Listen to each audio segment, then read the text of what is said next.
In the first video that we went through for making ethers, we discussed the three different methods, and then we explored the first method and figured out that its limitations were that it can only be used for symmetrical ethers because if you have two different alcohols, then there's no way of controlling which one is the nucleophile and which one is the electrophile in the reaction. You have a mixture of two nucleophiles and two electrophiles, and you get this kind of mess here. So the solution to that is to do an SN2 reaction where you make one nucleophile and then make one electrophile. And that is what Williamson ether synthesis does.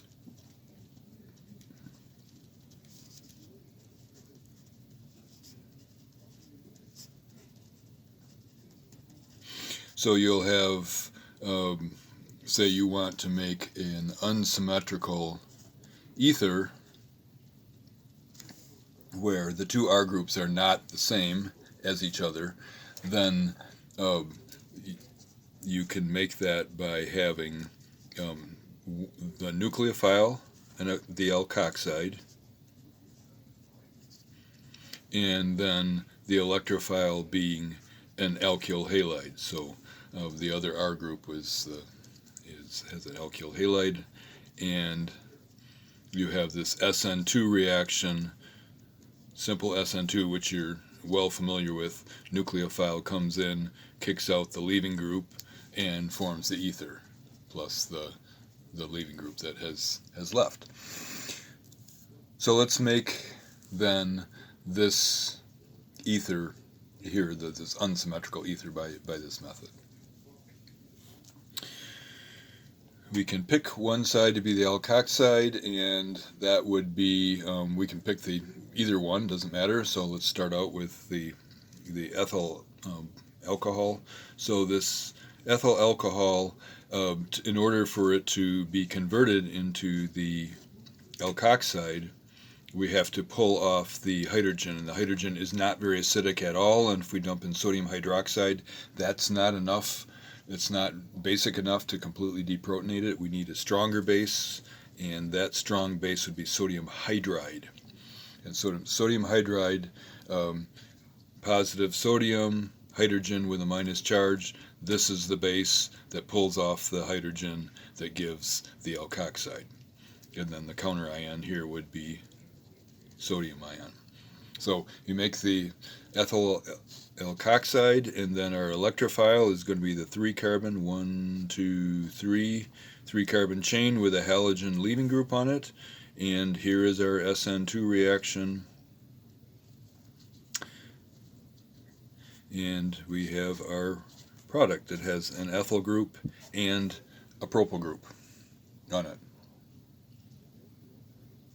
And so we could also do the same thing, starting with the 3-carbon alcohol, and add to it first sodium hydride to make the alkoxide, and then secondly add the electrophile, which now is the 2-carbon piece. And so deprotonate this, make it the alkoxide, that comes in, attacks there, and you end up getting the same product. So nice and simple. Let's take a look at a different ether here. So these ethers, or this ether that we were making, has a primary group on each side, and so obviously we can make ethers with a primary group on each side. But what if we want to make something that has a primary group on one side and let's say a tertiary group on the other side?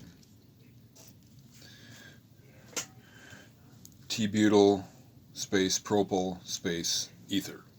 What if we want to make this by Williamson ether synthesis?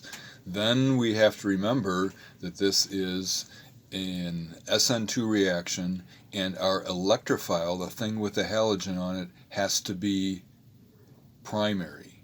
Can't be secondary, can't be tertiary. So this is a tertiary carbon here, and this is a primary carbon. So this part right here is going to have to come originally from the alkyl halide. And this part right here is going to have to be the alkoxide. And again, remember, if you have something other than a primary electrophile, then you have elimination competing. And so you can't have a tertiary alkyl halide there. And I mean, you can go back and look at your notes from first semester, but if you have a tertiary alkyl halide and a strong base, then you just get elimination, 100% elimination. And so here we go.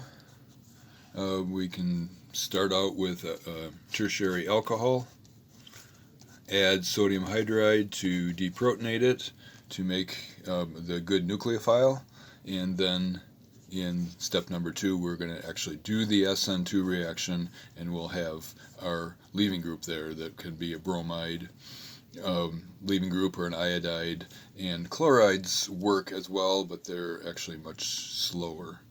And when we were talking about Williamson ether synthesis in the lab, then I decided that you weren't going to be using chlorides, because in the time frame that we had for the lab, you wouldn't get any significant amount of product at all. We found that out by trying different chlorides, and we got low to no yield at all with those. So in the lab, you are making ethers that have a benzene ring on them, and then some sort of chain. Most of you are working with primaries. You can work with whatever, I guess, but most of you are making an ether that has an alkyl group on it that's primary, and a phenyl group. So this is an alkyl phenyl ether that you're making, and again, you're looking at this, and go ahead and pause the video and draw the starting materials and show how you would make this.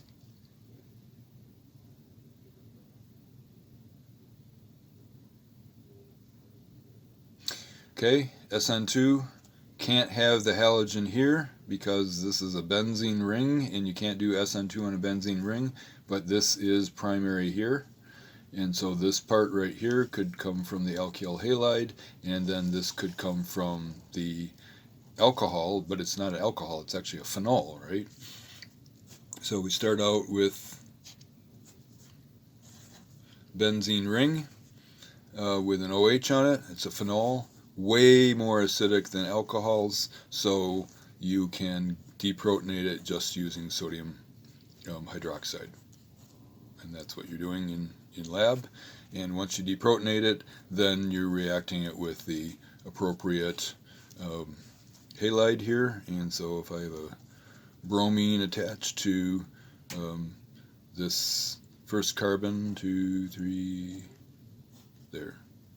Make sure 1, 2, 3, 4, 5, 1, 2, 3, 4, 5. So that's the appropriate halide there. Okay, so this is a very useful, Williamson ether synthesis is very useful for making ethers as long as one of the ethers or one of the alkyl groups is primary. In this ether, there is a primary there. That came from the alkyl halide. If we want to make this ether, we can, because this is a primary, and that could be the alkyl halide. What if we wanted to make an ether that had, let's see, a secondary group on one side and a tertiary group on the other side? Williamson ether synthesis wouldn't work because we don't have a primary on either side. So then we have to have another method in case we want to make an ether without a primary on either side, and that method we'll talk about in the next video, which is the alkoxymercuration demercuration, where one side was an alkene originally and the other side was an alcohol.